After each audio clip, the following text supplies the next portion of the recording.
Good day, everyone. I am Gabriel Custodio, your instructor for Risk Management as applied to Safety, Security, and Sanitation, DHC2. This is your Module 1 and 2. Principles of Food Safety and Sanitation. Let's start with Dan Brackett.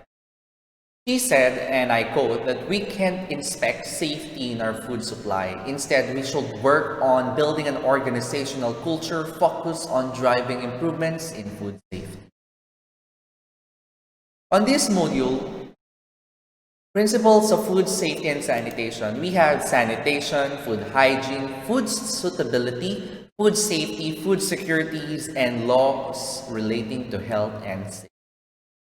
For Module 2, we have risk analysis, risk assessment, risk management, elements of risk management, general principles of food safety, risk management, and lastly, the risk. Chapter 1, Sanitation, Suitability, and Safety. The word sanitation is derived from the Latin word sanitas, meaning health. Applied to the food industry, sanitation is the creation and maintenance of hygienic and healthful conditions. It is the application of science to provide wholesome food processed, prepared, merchandised, and sold in a clean environment by healthy workers to prevent contamination with microorganisms that cause foodborne illnesses and to minimize the proliferation of food spoilage microorganisms. Effective sanitation refers to all procedures that help accomplish this goal. The question is, why is sanitation important? Here are the several reasons why sanitation and safe food handling practices are important in the commercial kitchen. First, we have sanitation is a legal requirement. The simplest argument for maintaining a safe, sanitary commercial kitchen is because you are legally required to do so. Second, we have sanitation helps prevent food poisoning outbreaks. Most of the food-related illnesses that are caused by restaurants are the results of unsanitary food handling practices. Third, we have sanitation helps maintain food quality. Even if customers don't get sick, storing, preparing, or serving food in unsanitary condition will adversely affect the food quality. And lastly, yes, we have sanitation protects your brand. Keeping things clean and sanitary will gain the trust of your patron. Sanitation, a foundation for food safety assurance. Proper sanitation practices provide the foundation that food safety assurance system are built upon. Poor hygienic and sanitary practices can contribute to outbreaks of foodborne illnesses and cause injury. In the last several years, there have been some major food safety incidents that have made headlines and focus attentions on poor sanitary practices in all sectors of food system. And recently, we have the pandemic that causes foodborne illnesses. Major food safety incidents have common characteristics and include biological, chemical, or physical hazards. They occur through the food system and have occurred in globally and often result from one of the combination of factors including contaminated raw materials, errors in transportation, processing, preparation, handling, or storage of packaging problems, food tampering or malicious contamination mishandling, changes in formulation or processing, inadequate maintenance of equipments or facilities, and addition in incorrect ingredients. So, what is food hygiene? Food hygiene are the conditions and measures necessary to ensure the safety of food from production to consumption. Food can become contaminated at any point during slaughtering or harvesting, processing, storage, distribution, transportation, and preparation. Lack of adequate food hygiene can lead to foodborne diseases and death of the consumer. There are 5 key principles of food hygiene according to World Health Organization. And these are prevent contamination food with pathogens spreading from people, pets, and pests. Second, separate raw cooked foods to prevent contaminating the cooked foods. Third, we have cook foods for the appropriate length of time and at appropriate temperature to kill pathogens. Store food at the proper temperature. Do not use or do use safe water and cook materials. And food hygiene comprises of two components, and that is food safety and food suitability. So let's discuss this food safety and food suitability. What is food suitability? It is concerned with the intrinsic characteristic of the product, namely taste, smell, texture, and presentation. Characteristic that can change with the presence of spoilage, microbes, yeast, and molds. Suitability is the assurance that the food is acceptable for the human consumption. While food safety is referred to limiting presence of those hazards, whether chronic or acute, that may make food injurious to health of the consumers. Food safety is about producing, handling, storing, and preparing food in such way as to prevent infection and contamination in food production chain, and to help ensure that food quality. And food safety is a global problem. Every day in every country, people fall ill for the food they have eaten. These foodborne illnesses caused by dangerous microorganisms or toxins, chemicals. And the World Health Organization has also recognized the foodborne illnesses. And this is a problem in developing and developed countries alike, place a burden on healthcare system, seriously affect infants, young children, and the elderly, and those who are already ill, spawns a vicious circle of diarrhea and malnutrition. And lastly is to undermine the economy and national development efforts as well as international trade. Food security. What is food security? Food security is a condition related to the availability of food supplied to a group of people as well as individuals' access to it. Food security is often defined in terms of two: availability, food access, and food utilization. Famine and hunger are both rooted in food insecurity. Chronic food insecurity translates into high degree of vulnerability of famine and hunger. Ensuring food security presupposes elimination of the vulnerability. So, what are the causes of food insecurity? The majority of the severest food crisis after the second half of the 20th century was caused by a combination of several factors. The most common causes of food insecurity are Africa and other third world countries. And those are drought and other extreme weather events. The comparison of the severest food crisis in late history reveals that all were preceded by drought or other extreme weather events. The result in poor or failed harvest, which turn resulted to food scarcity and high prices of the availability of food. We also have pests, livestock diseases, and other agricultural problems. In addition to extreme weather events, many failed harvests in countries were also caused by pests, such as locust, cattle disease, and other agricultural problems such as erosion, soil infertility also play a role in food insecurity. Third, climate change. Some experts suggest that drought and extreme weather in regions affected by food crisis in the recent decades could be a result of climate change, like extreme drought. We also have military conflicts, Wars and military conflicts worsen food insecurity in Africa and other third world countries.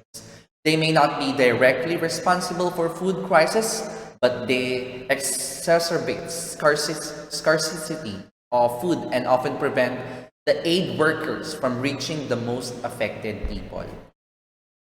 We also have corruption and political instability. In spite of criticism lately, the international community has always sent help in form of food supplies and other means which save millions of lives in the affected regions. However, the international aid often did not reach the most vulnerable population due to high level of corruption and political instability of many third world countries. And lastly is the rapid population growth. Poor Africa and third world countries have the highest growth and rate in the world, which puts them at an increased risk of food crisis. Now, we're going to the law and agencies relating to food safety and sanitation. And we have there is the international laws. The law is a complex subject, and most acts and regulations affecting the food industries are difficult to comprehend. However, ignorance of the law is no defense in the event of prosecution, and all food hunters should make a special effort to understand the legislation that affects their business and themselves. Acts and regulations applicable to the food industry are concerned with. First, the production or sales of injurious, unsafe, unfit, or substandard food. Second is we have the contamination of food, the sanitation of food premises, equipment, and personnel, food safety practices including temperature control and treatment, the control of food poisoning and foodborne disease, and the composition and labeling of food. Laws relating to health and safety. First we have is ISO 22000. ISO 2200 is a standard development by the International Organization for Standardization dealing with food safety. This is a general derivative of ISO. The ISO is an international standard specific that requires for food safety management system that involves interactive communication, system management, prerequisite programs, and HACCP principles. We also have Occupational Safety and Health Act, or OSHA. This is the principal act concerned with protecting the health and safety of employees and members of the public. The Occupational Safety and Health Administration was formed in 1971 to ensure employees' safety and health and create better working environment. Since its inception, occupational-related illnesses and injuries have dropped nearly 60%, while the number of U.S. workers has doubled. OSHA, or Occupational Safety and Health Act, utilized a variety of proven interventions, strategies like standard enforcement, guidelines and trainings, and cooperation programs in order to ensure a safe workplace. We also have Employees' Right to Know Act. The regulation in this act provide a legal framework for the control of substances hazardous to health. They apply to all types of business, including food business. The essential measures that employees have to take to ensure people are protected from hazardous substances they may have encountered are stipulated. Hazardous substances includes those that are toxic, harmful, irritant, and corrosive. We also have Presidential Decree 856, Sanitation Code of the Philippines, issued by President Ferdinand Marcos.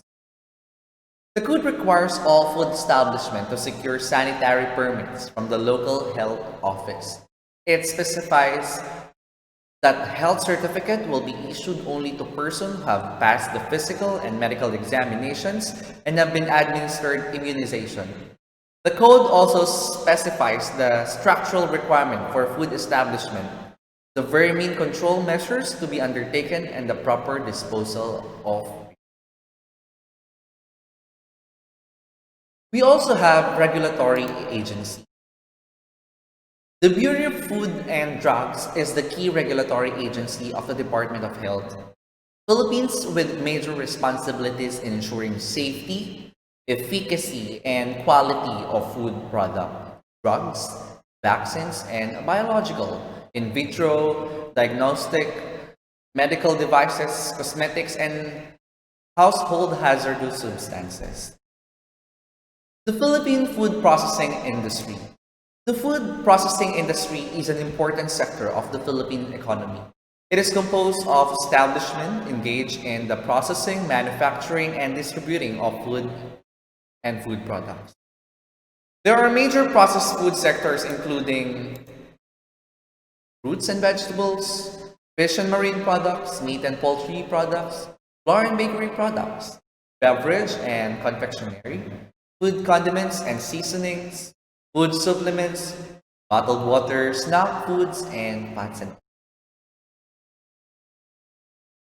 The Bureau of Food and Drugs, or BFAD, was created by Republic Act 3720, mandated to enforce and administer the law.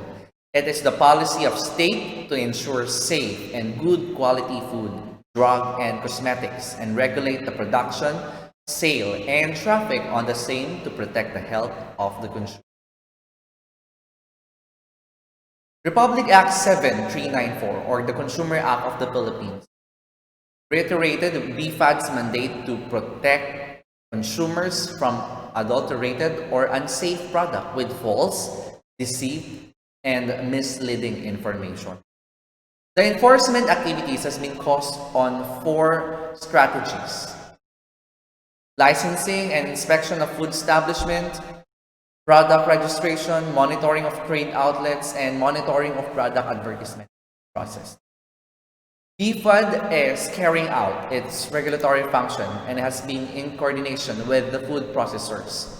Among the activities that BFAD undertake to assist the food processors are the following: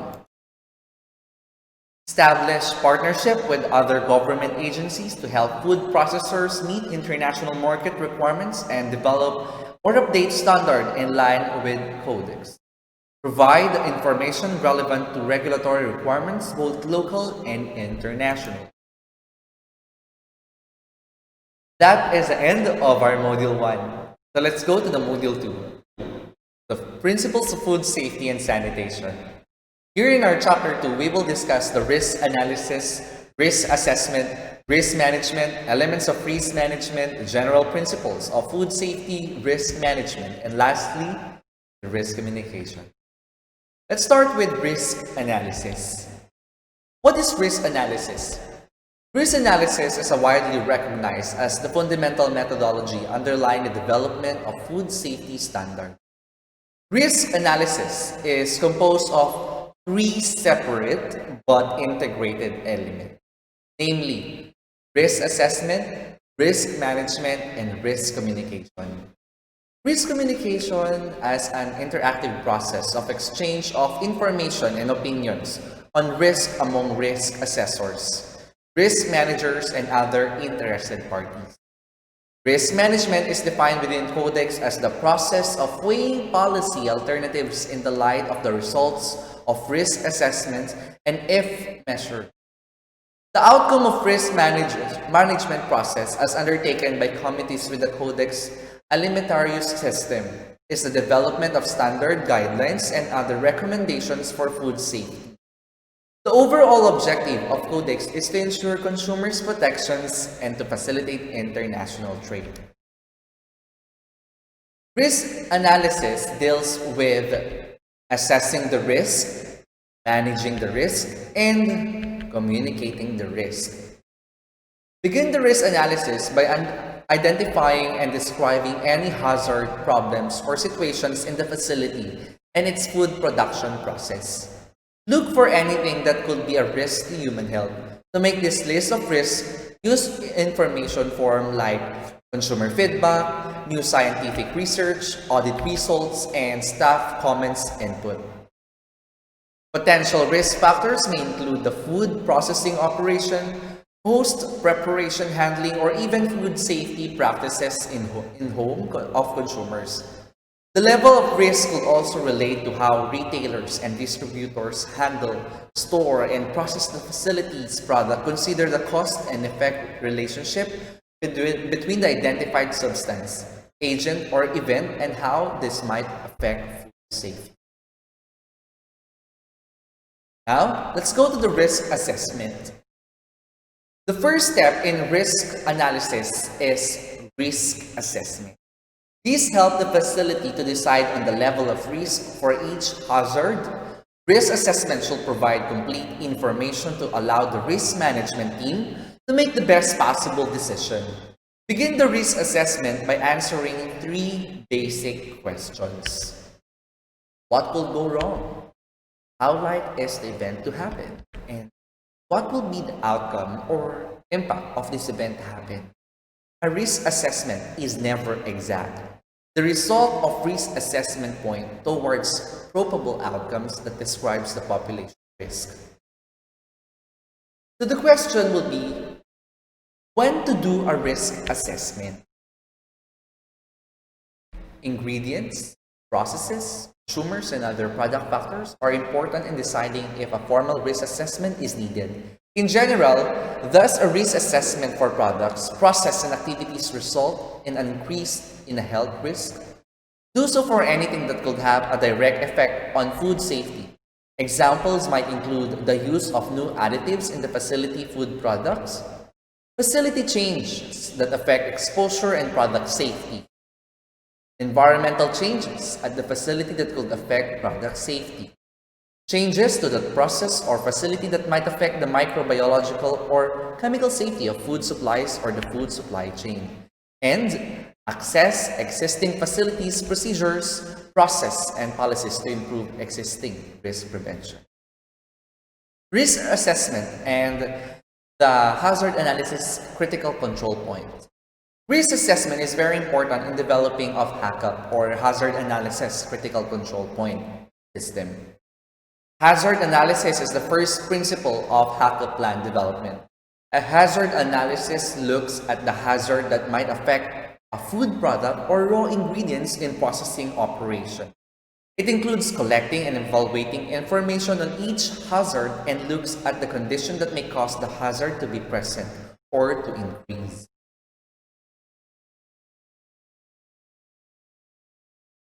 For example, the facility might come to the following conclusion. If an agent isn't present in the raw materials, production lines, or environment, it may be safe to assume that it's not hazard.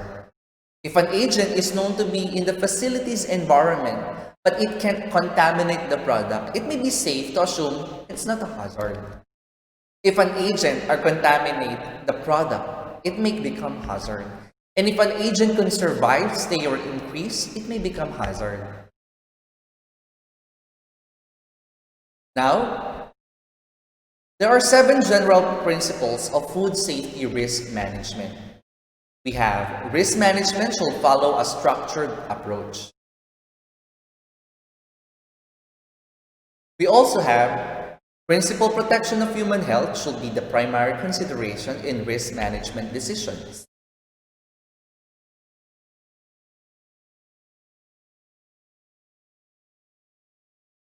We also have risk management decision and practices should be transparent.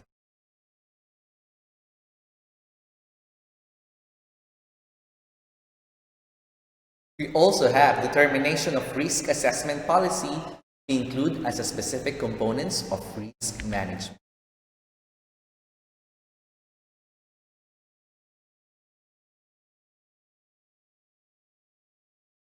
Principle 5. Risk management should ensure the scientific integrity of the risk assessment process by maintaining the functional separation of risk management and risk assessment.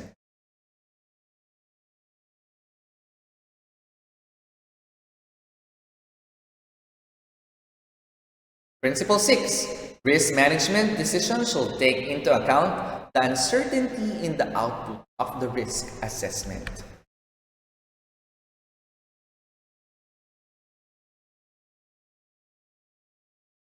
And lastly, we have risk management should include a clear, interactive communication with consumers and other interested parties in all aspects of the process.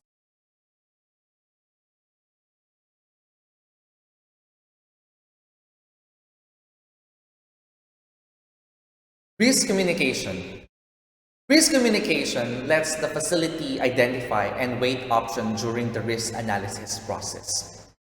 Open communication among all stakeholders will improve the overall risk management. When the facility decides on a course of action, make sure that the decision and the reasons for it are explained clearly to everyone involved. Risk communication is very important during food safety emergencies. However, to help make sure the message stay constant and clear, communication is also very important when there is no crisis. The main goal of risk communications are promoting awareness and understanding of risk, promoting consistency and clarity about the risk analysis process, providing an understanding for risk management decisions, strengthening good working relationship and promoting respect, promoting appropriate involvement of all stakeholders, groups, and exchanging information, knowledge, attitude, practices, and perceptions of those involved. That is the end of our Module 2.